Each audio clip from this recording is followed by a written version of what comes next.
Xin chào các bạn. Chào mừng các bạn đã quay trở lại với bài học xây dựng nội dung quảng cáo trên Facebook. Ở bài học trước thì tôi và các bạn đã cùng nhau tìm hiểu về cách thức xây dựng chiến lược quảng cáo cho một sản phẩm đáp ứng nhu cầu cấp bách cũng như là giải quyết vấn đề của khách hàng ngay lập tức. À, Chiến lược quảng cáo đó thì nó sẽ phù hợp với những cái mục tiêu ngắn hạn các bạn muốn đạt hiệu quả về doanh thu, thì các bạn hãy cố gắng phân tích sản phẩm và tiến hành là các bước như là chiến lược hồi nãy mà tôi đã hướng dẫn. Ở trong bài học này thì có một câu hỏi đặt ra là bạn có cái dịch vụ rất là đắt tiền cũng như là cái số tiền rất là lớn khách hàng muốn bỏ ra, thì phải suy nghĩ rất là nhiều. Thì làm thế nào để các bạn có thể là xây dựng được một chiến lược quảng cáo dịch vụ hiệu quả? Thì quay trở lại bài học một chút, thì chúng ta sẽ cùng nhau phân tích cái ví dụ về một sản phẩm dịch vụ tương đối mắc tiền, như là dịch vụ về du học Mỹ. Để như các bạn đã biết thì để mà đi du học Mỹ một năm thì cũng tốn phải hơn 1 tỷ Việt Nam. Thì những người mà đầu tư một cái khoản học phí như vậy thì cái đối tượng của họ, cái người như vậy thì họ cũng phải trải qua rất nhiều cái hành trình tìm hiểu. Thì trước hết thì chúng ta sẽ cùng nhau phân tích cái dịch vụ du học Mỹ ở một công ty du học là bao gồm những cái điểm như thế nào. Thì tôi sẽ lại phân tích theo cái quy trình hồi nãy mà tôi đã hướng dẫn các bạn. Đầu tiên tôi sẽ phân tích về cái phần tính năng, tức là những cái điều mà dịch vụ du học Mỹ đó mang lại cho khách hàng là gì. Thì thứ nhất đó là cái dịch vụ về tư vấn về trường về ngành. Ở đó có các đối tác về trường và ngành, thì họ sẽ cung cấp những thông tin về trường và ngành. Thứ hai là họ sẽ tiến hành những cái dịch thuật, dịch những cái hồ sơ về đất đai hay là về chứng minh tài chính. Cái thứ ba là họ sẽ nộp hồ sơ, giúp các bạn apply hồ sơ, giúp các bạn xin thư mời từ trường cũng như là nộp hồ sơ xin visa phỏng vấn. Và cái thứ tư là họ sẽ kết nối, họ sẽ họ có những đối tác rộng lớn và ở đó có rất nhiều trường, có rất nhiều bậc học, và bạn hoàn toàn có thể là lựa chọn cái trường phù hợp với mình. Đó là những tính năng hay là những cái điều mà dịch vụ đó mang lại cho khách hàng. Ở cái phần lợi ích thì họ xác định những cái dịch vụ du học Mỹ của họ có 3 lợi ích chính. Thứ nhất là họ kết hợp, họ kết nối cái nhu cầu của bạn đến với trường mà bạn mong muốn được học, thì họ sẽ là cầu nối, giúp bạn kết nối giữa trường và bạn. Và bên cạnh đó thì họ cũng sẽ kết nối được với các du học sinh, các cái người đã có kinh nghiệm đi du học Mỹ, giúp bạn có thể trao đổi cũng như là giao lưu, hỏi thăm về tình hình bên đó, hoặc là tham khảo ý kiến của họ, tham khảo ý kiến của những người đó, được để các bạn giúp bạn ra quyết định được tốt hơn. Cái thứ hai là họ xử lý về mặt hồ sơ, thì họ xử lý rất là nhanh chóng và uy tín, bạn hoàn toàn có thể yên tâm, chỉ việc nộp hồ sơ những cái giấy tờ cần thiết và việc còn lại là họ sẽ lo cho các bạn. Cái thứ ba là các bạn không phải đi tìm hiểu những cái thông tin nhiều, như là làm thế nào để nộp hồ sơ, làm thế nào để dịch thuật, cần những cái thông tin thủ tục gì, hay là các bước để mà đi du học như thế nào, thì các bạn sẽ mất rất nhiều thời gian và tiền bạc. Thì dịch vụ này sẽ giúp các bạn tiết kiệm cái khoảng thời gian như vậy, giúp các bạn tiết kiệm thời gian và tiền bạc nhiều hơn. Thì đó là những lợi ích chính mà dịch vụ mang lại. Cái thứ ba là các bạn xác định yếu tố khác biệt. Thì họ xác định cho mình 3 cái yếu tố khác biệt. Thứ nhất là họ có một cái cộng đồng du học sinh Mỹ rất là lớn. Đó là những người đã đi du học được một thời gian rồi, và họ hoàn toàn có thể chia sẻ cho bạn cái kinh nghiệm. Cái thứ hai là họ có cái dịch vụ là luyện phỏng vấn một, giúp bạn tự tin hơn trong việc là đi phỏng vấn tại đại sứ quán, là trả lời những câu hỏi, chia sẻ những cái kinh nghiệm mà những người đã phỏng vấn visa trước đó thành công rồi. Và cái thứ ba là họ có một cái chính sách chăm sóc khách hàng sau khi bay. Sau khi mà bạn đã bên du học rồi thì bạn hoàn toàn có thể là kết nối được với gia đình, cũng như là họ sẽ hỏi han cũng như là chăm sóc bạn. Mà khi mà bạn sang bên đấy thì bạn có bất cứ thắc mắc vấn đề gì thì bạn hoàn toàn có thể liên hệ với dịch vụ đó và được hỗ trợ kịp thời. Thì đó là cái sự khác biệt, ba yếu tố khác biệt. Về cái phần cam kết để tạo sự tin tưởng thì họ sẽ show ra là những cái tỷ lệ visa, những cái ca trước đây của họ là trên 95%. Cái yếu tố thứ hai là yếu tố về hỗ trợ 24/7. Bất kỳ bạn có thắc mắc gì, ngay cả lúc nửa đêm cũng được, các bạn hoàn toàn có thể gọi vào số hotline để các bạn có thể là tư vấn, cũng như là hỏi để thắc mắc bất cứ vấn đề gì đều được giải đáp hết. Cái thứ ba là họ sẽ cam kết là làm nếu mà bạn đi du học bên đó rồi thì họ sẽ làm những cái hồ sơ như là thăm thân hay là những hồ sơ du lịch cho ba mẹ hoặc chị em, những người thân của bạn muốn sang thăm bạn chẳng hạn, thì họ hoàn toàn hỗ trợ cho bạn điều này. Cơ bản thì mình sẽ xác định phải phân tích cái dịch vụ của mình ở mức như thế để các bạn có thể làm nội dung được tốt hơn. Sau khi mà mình đã phân tích cái dịch vụ sản phẩm du học Mỹ của mình rồi thì bắt đầu mình sẽ tiến đến cái bước chiến lược. Ở trong cái phần chiến lược để mà quảng cáo cái dịch vụ này trên Facebook thì mình xác định có 5 cái chiến lược quảng cáo, 5 cái bước cần phải làm. Bước thứ nhất vẫn là bước phân tích đối tượng mục tiêu, những đối tượng nào sẽ có khả năng đi du học Mỹ. Họ là đối tượng của mình là phụ huynh hay là học sinh thì mình cần phải xác định rõ những yếu tố về đối tượng khách hàng mục tiêu.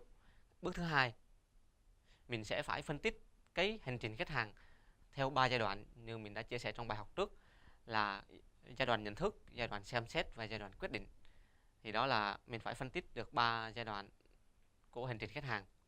Bước thứ ba là mình phải xác định được những từ khóa nó phù hợp với từng giai đoạn đối với cái hành trình khách hàng. Như là mình cũng đã chia sẻ trong bài học trước là về một học sinh có ý định du học, thì đối với đặc thù với du học Mỹ thì nó có giống như vậy hay không, hay là nó có những từ khóa khác, thì các bạn cần phải xác định những cái từ khóa phù hợp với hành trình khách hàng.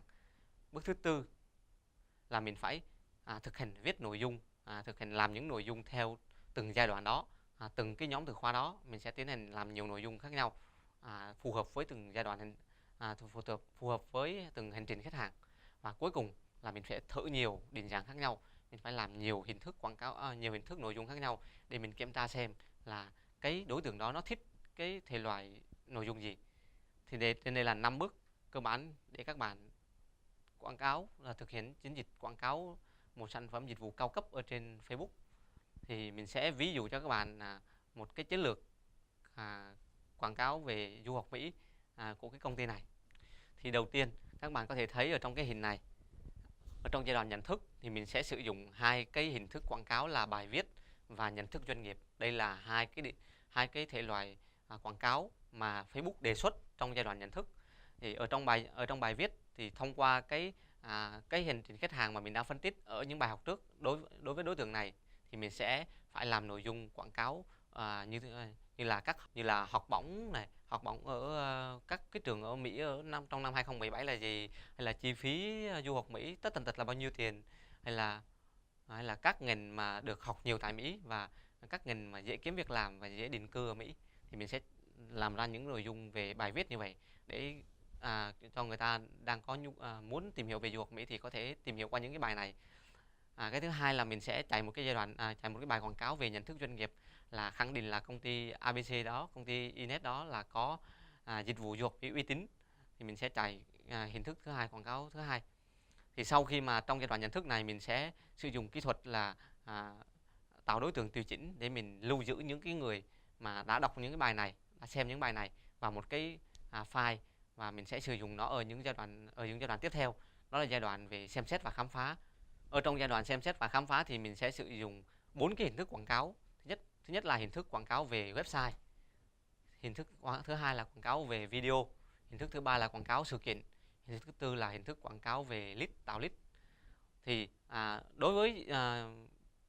đối với giai đoạn này thì mình sẽ quảng cáo đến những đối tượng đã quan tâm mà đã có nhận thức ở giai đoạn trước, và mình sẽ quảng cáo thông qua hình thức website. Thì mình sẽ quảng cáo là các trường đào tạo ngành kinh doanh tại Mỹ, mình sẽ đi sâu vào ngành, rồi mình sẽ giới thiệu các học phí và chương trình học của cái trường Intu, là một cái trường ở Mỹ chẳng hạn.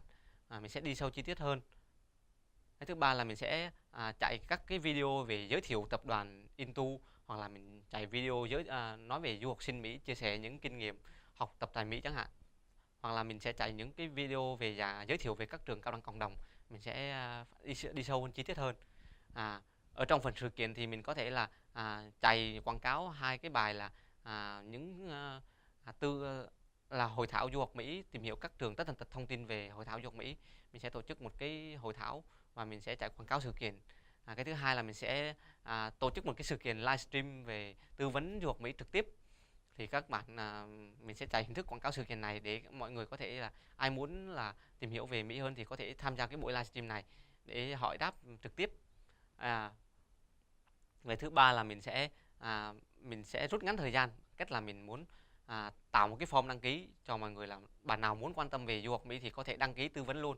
Mình sẽ thông qua gọi điện thoại, thì mình sẽ hay là gọi qua Skype, các cái phần mềm chẳng hạn, thì mình sẽ kết nối đến với những người có nhu cầu đăng ký tư vấn du học Mỹ, và mình sẽ cho tư vấn viên lên tư vấn cho họ qua điện thoại.